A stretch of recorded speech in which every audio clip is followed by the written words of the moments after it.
ஆன்மீக அன்பர்கள் அனைவருக்கும் வணக்கம். நாம இன்னைக்கு இந்த எபிசோட்ல பார்க்க இருக்கிறது சித்ரா பௌர்ணமி. சித்திரை மாதத்துல முழு நிலவாக வருகின்ற பௌர்ணமி நன்னாலதான் நம்ம சித்ரா பௌர்ணமின்னு சொல்றோம். இந்த சித்ரா பௌர்ணமி அன்னைக்கு என்னென்ன மாதிரியான விசேஷங்கள் இருக்கிறதுன்றத நம்ம பார்ப்போம்.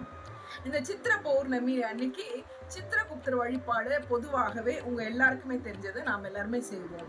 காஞ்சிபுரத்துல இருக்கின்ற சித்திரகுப்தர் கோவிலுக்கு நிறைய பேர் செல்லும். இவ்வளவு தூரம் போக முடியல, எல்லாராலும் ஒரு கோவில் போக முடியல, சென்னையில இருக்கோம், நம்ம சித்திரகுப்தரை எப்படி வழிபாடு பண்ணலாம் நிறைய பேருக்கு தெரியல.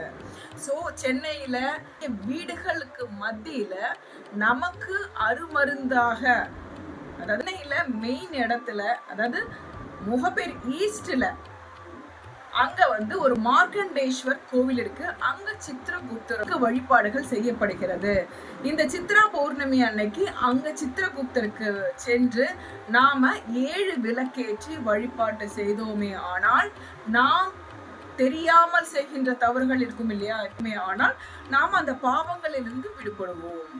இந்த சித்ரா பௌர்ணமி அன்னைக்கு வேற என்னென்ன கோவில்களை வழிபாடு பண்ணலாம் அப்படின்னா, குலதெய்வ வழிபாடு மிக முக்கியம். குலதெய்வ வழிபாடு நிறைய பேர் குலதெய்வ கோவிலுக்கு சென்று பொங்கல் வச்சு வழிபாடு செய்வாங்க.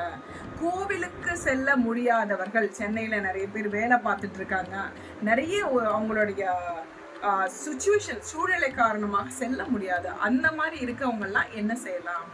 ஸோ அப்படிப்பட்டவர்கள் வீட்டிலேயே குலதெய்வத்தை நினைத்து நாம் ஒரு 5 தேங்காய் வாங்கினோம்னா அதை உடைச்சோம்னா 10 மூடிகளாக வரும்.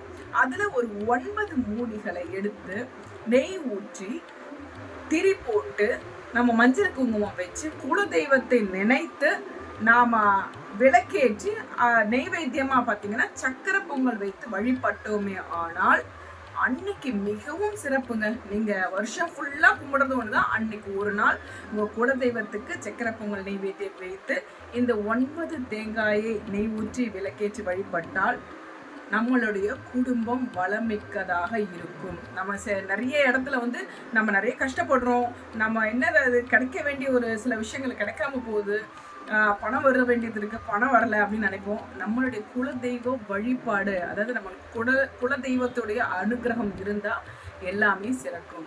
நிறைய பிரச்சனைகளை நம்ம மாற்றிருந்தா கூட குலதெய்வம் நமக்கு வழிகாட்டும். சரி, இந்த சித்ரா பௌர்ணமி என்னைக்கு வருதுன்னா, பொதுவா அன்னைக்கு திதி பாத்தீங்கன்னா 11ஆம் தேதி ஞாயிற்றுக்கிழமை 8:45 மணிக்கு ஸ்டார்ட் ஆயிடுது. 8:45 மறுநாள் 12ஆம் தேதி திங்கட்கிழமை ராத்திரி 10:45 வரைக்கும் இருக்குது. ஸோ கிரிவலம் போவாங்க, திருவண்ணாமலைக்கு கிரிவலம் செல்வாங்க. அந்த கிரிவலம் செல்பவர்களுக்கு அந்த 11ஆம் தேதி ஞாயிற்றுக்கிழமைகளில் சென்றால் சிறப்பு. ஏன்னா அன்னைக்கு பௌர்ணமி இரவு தங்குது இல்லையா. ஸோ அன்னைக்கு கிரிவலம் சென்று சிவனை தரிசித்தோமானால், சிவனுடைய நாமத்தை உச்சரித்தோமானால் நமக்கு ஏக புண்ணியம், இறைவனுடைய அருள் கிட்டும்.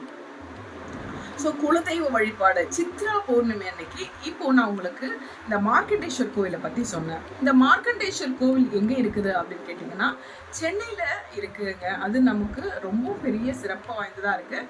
ஏன்னா காஞ்சிபுரம் நிறைய பேருக்கு போக முடியாதவங்களுக்கு சென்னையில் இருக்கிறது மிகவும் விசேஷமான ஒரு விஷயம். ஆனால் இந்த கோவில் இருக்கிறது நிறைய பேருக்கு தெரியலை. இந்த கோவில் எங்கே இருக்குதுன்னா, நான் என்னுடைய டிஸ்கிரிப்ஷன் பாக்ஸில் கொடுக்குறேன். அதாவது முகப்பேர், சென்னையில் இருக்கவங்களுக்கு முகப்பேர் ஈஸ்டில் மோகனராம் நகர்ல இருக்குது இந்த கோவில் இருக்குது. இந்த கோவில்ல அந்த சித்திரகுப்தன் ஈஸ்வரனுக்கு நேர் எதிரில் பார்த்தீங்கன்னா சித்திரகுப்தனுடைய உருவம் இருக்குது. அங்க அந்த பௌர்ணமி அன்னைக்கு அவரை நினைச்சு ஒரு 7 விளக்கு போட்டு நாம வழிபட்டோமே ஆனால், நான் சொன்ன மாதிரி அறிந்தும் அறியாமல் இருக்கின்ற பாவங்களிலிருந்து நமக்கு முக்தி கிடைக்கும். அந்த கோவில்ல இன்னும் பல விசேஷங்கள் இருக்குதுங்க. என்னென்ன விசேஷங்கள் இருக்குதுன்னா, அங்க இருக்கின்ற லிங்கம் மார்க்கண்டேஸ்வர். ஸோ நம்மளுடைய ஆயுள் விருத்திக்காக இப்போ நிறைய கண்டம் இருக்குது, தோஷம் இருக்குதுன்னு நினைக்கிறவங்க அந்த கோவில்ல போய் அர்ச்சனை செஞ்சு வழிபட்டாங்கனால் ரொம்பவும் நல்லது. அங்க இன்னொரு விசேஷம் என்னன்னா, லக்ஷ்மிய நம்ம எல்லா கோவில்கள்ல அமர்ந்த நிலையில பார்த்துருப்போம். ஆனா இந்த கோவில்ல பாத்தீங்கன்னா கிட்டத்தட்ட ஒரு 7 அடி இருக்கும், 6.5-7 அடி இருக்கிற ஒரு லக்ஷ்மிய நம்ம இங்க தரிசிக்க முடியுது. நின்ன கோலத்துல அப்படி ரொம்ப அழகா காட்சி அளிக்கிறாங்க. நானே பார்த்து வியந்துட்டேன்.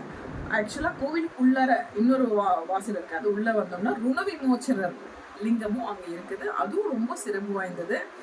அதனை தாண்டி மிகவும் சிறப்பு வாய்ந்தது என்னன்னா, அந்த கோவில்ல ஆஞ்சநேயரை வந்து பொதுவா எல்லா இடத்துலயும் வந்து ஆஞ்சநேயருடைய கற்சிலையை பார்த்துருப்போம்.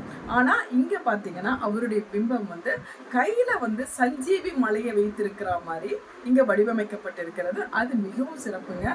சஞ்சீவி மலை எடுத்துட்டு வர ஆஞ்சநேயர்னா எல்லா கஷ்டங்களிலிருந்தும் அது விடுபட வைக்க அந்த சஞ்சீவை எடுத்த மாதிரி இருக்கிறது. இந்த கோவில் மிகவும் சிறப்பு வாய்ந்தது. இந்த கோவில் மரகதவள்ளி உடனுரை மார்க்கண்டேஸ்வரர்.